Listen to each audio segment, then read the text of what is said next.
नमस्कार, ई न्यूज 79 में आपका स्वागत है। मैं हूं शोभालाल जाट आपके साथ। अगर आपने हमारे चैनल को अभी तक सब्सक्राइब नहीं किया है तो सबसे पहले हमारे चैनल को सब्सक्राइब करें, साथ ही बेल आइकन को प्रेस करें। तेजा दशमी के अवसर पर बड़गांव में शोभा यात्रा के साथ महाप्रसादी का आयोजन। तेजाजी महाराज के जीवन से जुड़ी पूरी कथा। खबर उदयपुर जिले के मावली उपखंड क्षेत्र के बड़गांव से, जहां बड़गांव जाट समाज द्वारा आयोजित तेजा दशमी के अवसर पर वाहन रैली साथ भव्य तेजा महाप्रसादी का आयोजन किया गया। वाहन रैली में 100 ट्रैक्टर शामिल हुए, वहीं 10 डीजे साउंड की व्यवस्था रही। बड़गांव चारभुजा मंदिर से पूरे गांव में होती हुई वीर तेजा सकल तेजाजी के प्रांगण में पहुंची। वीर तेजा सकल तेजाजी महाराज की मूर्ति की पूजा अर्चना की गई। जाट समाज द्वारा आयोजित महाप्रसादी में करीब 10,000 तेजाजी महाराज के भक्तों ने भाग लिया, जिसमें समस्त ग्रामवासियों की व्यवस्था रही। आइए आज आपको बताते हैं तेजाजी महाराज के जीवन परिचय के साथ पूरी कथा। वीर तेजाजी का जीवन परिचय। वीर तेजाजी को भगवान शिव का 11वां अवतार माना जाता है। तेजाजी का जन्म 1074 ईस्वी विक्रम संवत 1131 को नागौर जिले के खरनाल गांव धोलिया गोत्र के नागवंशीय जाट परिवार में हुआ। इनके पिता का नाम ताहर जी और माता का नाम राजकुंवरी एवं पत्नी का नाम पेमल देव था। वीर तेजाजी का विवाह अजमेर जिले के पनहेर गांव रायचंद्र की पुत्री साथ हुआ था। तेजाजी को सांपों का देवता, गायों का मुक्तिदाता, काला बाला का देवता, कृषि कार्यों का उपकारक देवता, धोलिया वीर इन नामों से जाना जाता है। तेजाजी के संबंध। वीर तेजाजी भगवान शिव के 11वें अवतार। जन्म 1074 ईस्वी विक्रम संवत 1131 को। जन्म स्थान खरनाल गांव।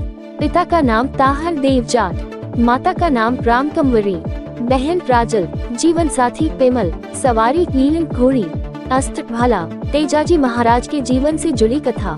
एक बार वीर तेजाजी की मां ने तेजाजी को आदेश दिया कि हल लेकर खेत जोतने के लिए जाओ। मां की आज्ञा के अनुसार तेजा हल लेकर खेत में चले गए और दिन भर हल जोतता रहा, लेकिन दिन में उसके लिए घर से खाना नहीं आया। जब शाम होने लगी तब उनकी भाभी उनके लिए रोटी लेकर खेत पर पहुंची। तो वीर तेजाजी ने कहा कि इतनी देरी से क्यों आई हो? तो उनकी भाभी ने झूठ बोला कि घर के काम में देरी हो गई और रोटी देने के लिए बच्चों को रोता छोड़कर आई हूँ। तेजाजी को उनके झूठ पर गुस्सा आ गया और उन्होंने कहा कि ने भोजन को पक्षियों को डाल दो। भाभी को वीर तेजाजी का गुस्सा अच्छा नहीं लगा और कहा कि इतना क्रोध किस पर दिखा रहे हो? मैं पराई स्त्री हूँ, अपनी पत्नी को तो पीहर छोड़ रखी है जो बाप का काम करती है और मुझसे कड़वा बोलते हो। वह भाभी की बात सुनकर घर पहुंचकर अपनी घोड़ी लीलन को कसकर ससुराल पनहेर के लिए चलने लगे। तभी अपशगुन हुआ तो ज्योतिषी को बुलाकर पूछा गया। ज्योतिषी ने बताया कि इस यात्रा में तेजाजी की मृत्यु होगी। माँ ने उन्हें रोका किंतु वे नहीं रुके और चले गए। जब वे अचानक ससुराल पहुँचे तो उनकी सास गाय का दूध निकाल रही थी तो गाय ने दूध की बाल्टी की लात मार दी। उनकी सास ने बिना देखे ही उनको गालियां देने लगी। इस पर तेजाजी गुस्सा होकर लौटने लगे। तभी वीर तेजाजी की पत्नी पेमल ने उन्हें पहचान लिया और उन्हें रोकने के लिए अपनी सहेली लाछा गुर्जरी को भेजा। लाछा गुर्जरी की गायों के लिए वीर तेजाजी का मीनाओं से युद्ध। लाछा खीरा ने उन्हें ससुराल वापस चलने को कहा, परंतु वीर तेजाजी ने मना कर दिया। इस पर लाछा गुर्जरी ने उन्हें अपने घर चलने के लिए मना लिया। उसी रात लाछा गुर्जरी की गायों को मेर के मीना चुरा ले गए। इस पर वीर तेजाजी मीनाओं से गायों को छुड़ाने चले गए और मंडावरिया गांव के पास भीषण युद्ध करके गायें छुड़ा भी लाए, लेकिन घर पहुंचकर पता लगा कि एक गाय का बछड़ा वहीं रह गया। इस पर तेजाजी को पुनः युद्ध में जाना पड़ा। रास्ते में एक स्थान पर आग में एक सौंप जलते हुए देखा। वीर तेजाजी ने सर्प को अग्नि से बाहर निकाल दिया। इससे सर्प उनसे गुस्सा हो गया और क्रोधित होकर बोला, सुनक मोटा सिरदार कर दीनो महारी छूटती जून बचा महाने क्यों बचा लीनो। इस पर तेजाजी ने जवाब दिया, थारी बजा दी जान बुरो काम कई किनो तू जस के बदले अपजस किंतर दिनो। इस पर सर्प देवता क्रोधित हो फुफकारने लगा। उनको डसने की बात कही, लेकिन तेजाजी ने कहा कि अभी मैं गाय के बछड़े को बचाने जा रहा हूँ, वहाँ से लौट आऊँ तब मुझे डस लेना। वीर तेजाजी को सर्प देवता ने जाने दिया। वचन देकर बछड़े को बचाने चल गए। इस बार तेजाजी युद्ध में गंभीर रूप से घायल हो गए। वीर तेजाजी अपने वचन को निभाने द्रवित नागराज के पास आए। बछड़े को मीनाओं से छुड़ाकर लाछा के पास छोड़कर वह सर्प के पास पहुंचे। मीनाओं से लड़ते हुए वह काफी घायल हो गए और उनके अंग से खून निकल रहा था। सर्प उनका इंतजार कर रहा था।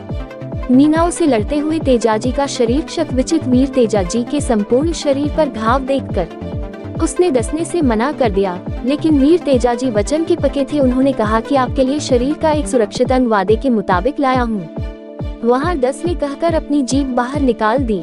द्रवित नागराज ने वचनबद्धता के कारण जीभ पर डस लिया। डसने से पूर्व उसने ये भविष्यवाणी की कि जहाँ कहीं भी सर्पदंश पीड़ित तेजाजी का स्मरण करेगा या प्रार्थना करेगा, वह पीड़ित विष से मुक्त हो जाएगा।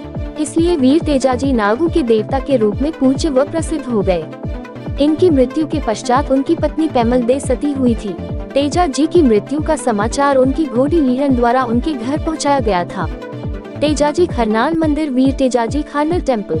वीर तेजाजी का खरनाल में मंदिर ये लोक देवता तेजाजी की जन्मभूमि है। खरनाल गांव में वीर तेजाजी का भव्य मंदिर बना हुआ है। यहाँ पर भाद्रपद महीने की दशमी को खरनाल में तेजाजी का विशाल मेला भरता है।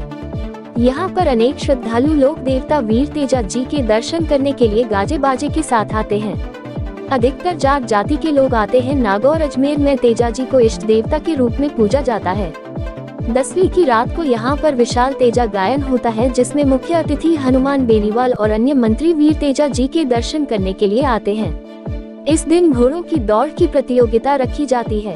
अगर आप कभी नागौर जाते हैं तो वहाँ पास स्थित खरनाल गांव में श्री तेजाजी के दर्शन करने के लिए जरूर पधारें।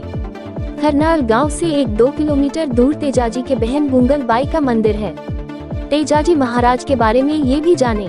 वीर तेजाजी के प्रिय भक्त जो सांपों का जहर चूसते हैं, गोरला कहते हैं। गोरी का नाम लीलन, जिसने तेजाजी की मृत्यु का संदेश पहुंचाया, लीलन सिंगारी।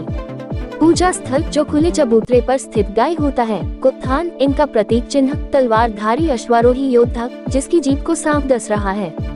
तेजाजी का गीत तेजाटेर कहलाता है।